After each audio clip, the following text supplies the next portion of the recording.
د کابل په میخانیکي انسټیټیوټ کې د دیني زده کړو ځانګړې سیالۍ ترسره شوې. د یاد انسټیټیوټ مسؤلین وایي له دغه سیالیو جوړولو یې موخه دا ده ترڅو ځوانان خپل دیني او اسلامي مسؤلیتونو ته ښه پاملرنه وکړي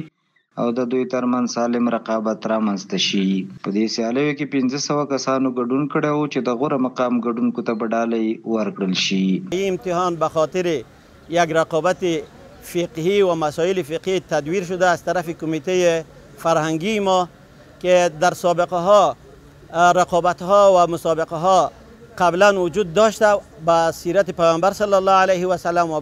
بعضی مسائل دیگه و ما خواستیم یک چیز نوی دیگه را ایجاد بکنیم که تا جوانای مسلمان از مسائل علمی و فقهی هم باید یک کمی متوجه شوند. به این اساس و امروزی صحنه را که شما میبینین تقریبا 500 نفر از شاگردای انستیتوت مکانیکی کابل و از دوره محصلین و شاگردایش در این مسابقه اشتراک کردند که الحمدلله با یک فضای بالکل مطمئن، با یک فضای امن و امان در اینجا تدویر شده و فعلا شاگردان را شما میبینید که در حالت امتحان دادن قرار دارند. کوم ځوانانو چې د دیني علومو په دغه سیالیو کې ګډون کړی و ویل چې د ځوانانو لپاره دیني او اسلامي زده کړې ډېرې اړینې دي او د ټولنې هر ځوان باید له دیني مسایلو او احکامو خبر اوسي او په دې برخه کې معلومات ولري. جای افتخار است بر ما و به انستیتوت ما که یک پروگرام علمی را به خاطر و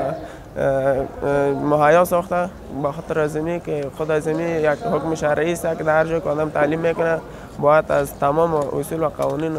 خود از همون انستیتوت و چیز پیروی کنه و اینجا افتخار است برای خود ما که باید از این چیزایی که نظر به دیگران درباره علم دین خود بسیار معلومات داره و این وظیفه ما است که باید به وظیفه دینی خود عمل کنیم. مسائل دینی در مجموع که هر چقدر انسان علمش پیشرفت باشه همون قدر خود از انسان با تقوا با عمل نیک می داشته باشه و بر هر جوان بر هر انسان بر هر مؤمن و مسلمانی ضرور است و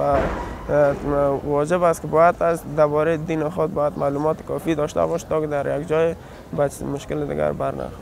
و فعلا هم در امتحان حضور دارم چرا که خودم خواستم امتحان بدم و پیامم به جوانای دیگر همی است که وقت خود ضایع نکنن، به چیزهای خراب فکر نکنن. همی خوب است که در باره فقه و علوم دینی بیشتر معلومات داشته باشن و در ایتو پروگرام و ایتو امتحانا ملحق شون.